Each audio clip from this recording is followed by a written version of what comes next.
Halo teman-teman, perkenalkan nama saya Jenina Mitranduru dari Universitas Nias dengan program studi pendidikan matematika semester 7 kelas A.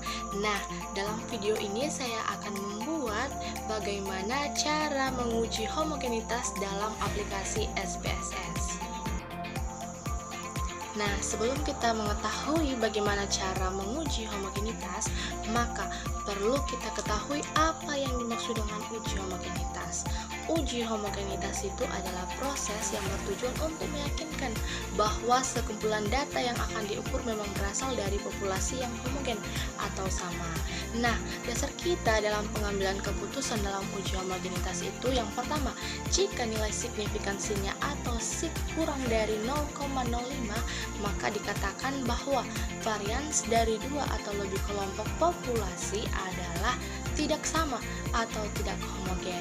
Kemudian yang kedua, jika nilai signifikansinya atau sig lebih dari 0,05, maka dikatakan bahwa varians dari dua atau lebih kelompok populasi data adalah sama atau homogen. Oke teman-teman, sebelum kita masuk pada aplikasi SPSS-nya, maka di sini saya telah menyediakan data, di mana data ini nanti akan diinput pada aplikasi SPSS-nya untuk diuji homogen apakah tidak. Nah, di sini datanya adalah hasil belajar siswa, di mana terdiri dari dua kelompok data, kelompok 1 dan juga kelompok 2. Di mana pada kelompok ini sama-sama mempunyai responden sebanyak 30. Teman-teman bisa melihatnya. Oke teman-teman, sekarang kita akan masuk pada aplikasi SPSS-nya.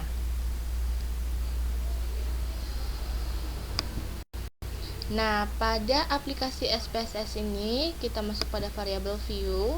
Terlebih dahulu kita berikan hasil belajar siswa itu dengan kita namakan nilai saja ya kawan-kawan. Kita enter, kemudian di sini kita berikan kode. Nah, nilai ini nanti di sini kita akan pada data view nanti kita akan menginput semua nilainya dan di sini kita berikan kodenya. Apakah misalnya kelompok 1 itu kita berikan kodenya 1 dan kelompok 2 itu kita berikan kodenya 2.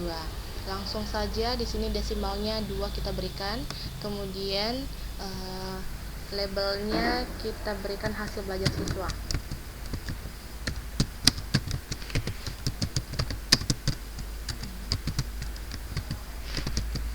Di sini kita berikan labelnya kelompok ya kawan-kawan sesuai data pada Excel tadi. Di sini value-nya di sini value-nya kita berikan pada kode saja ya teman-teman. Misalnya kita berikan value-nya 1, kemudian labelnya kelompok 1.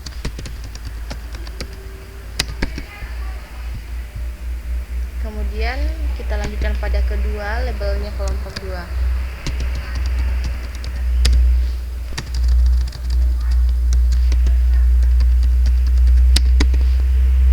Kemudian kita add. Nah, kemudian kita okekan.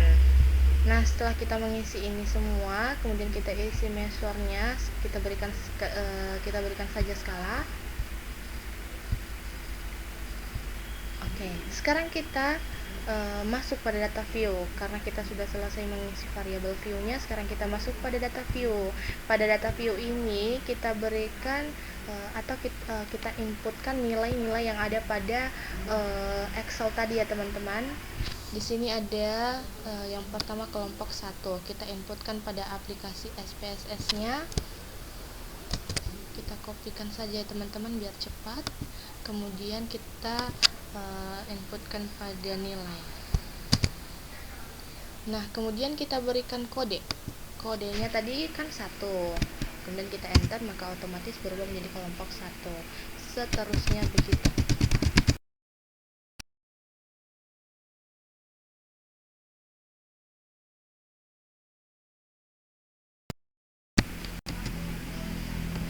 Melebihi ya teman-teman.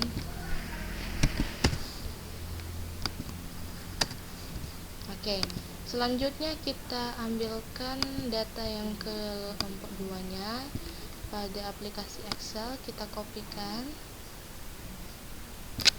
kita copy, baru kita input pada aplikasi SPSS. Di sini kita berikan kodenya itu 2, maka otomatis berubah menjadi kelompok 2 ya teman-teman, sampai data yang ke-60. Oke, setelah kita menginputkan data, maka sebelum kita menguji data ini homogen atau tidak, maka terlebih dahulu kita lihat apakah data ini normal atau tidak. Caranya, kita klik analyze pada menu aplikasi SPSS, kemudian descriptive statistik, kemudian explore. Nah, pada explore ini, hasil belajar siswa ini kita pindahkan pada dependent, dan kelompok atau kode ini kita pindahkan pada factor list. Nah, kemudian setelah ini kita pilih plots, kita pilih normality plot with stats, continue, baru kita okekan. Nah, di sini muncul output dari data-data tersebut ya teman-teman. Di sini kita bisa melihat apakah data ini normal atau tidak.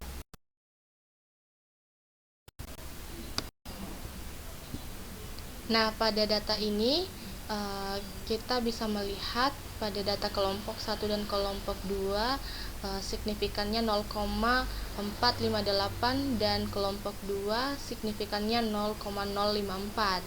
Pada ketentuan apakah data itu normal atau tidak, dimana jika melebihi dari 0,05 maka itu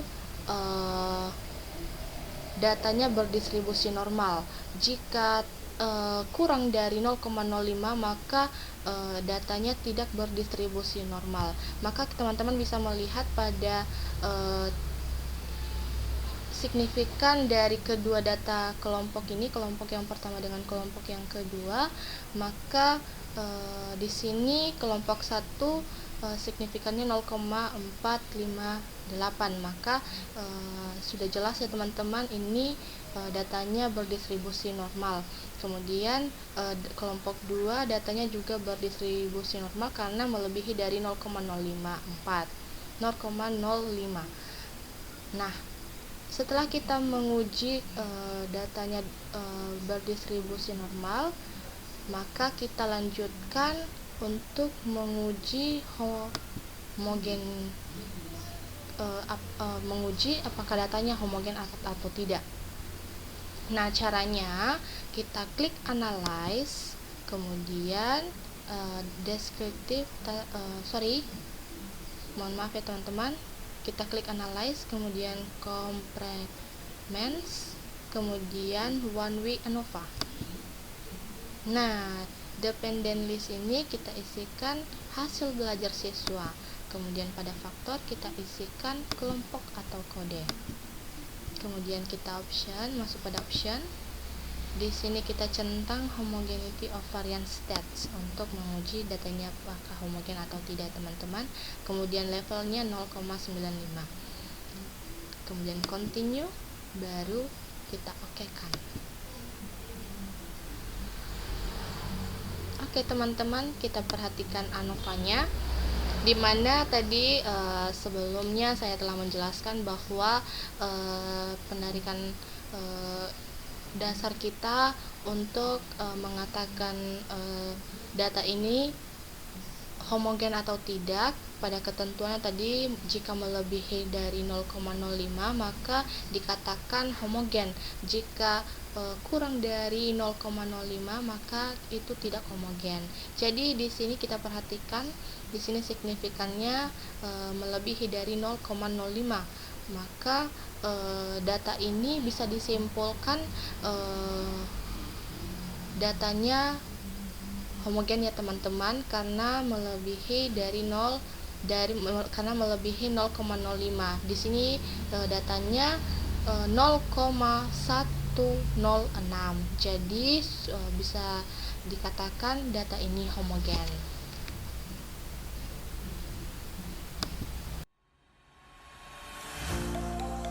Oke teman-teman, sekian dari video saya. Terima kasih telah menonton dan semoga bermanfaat.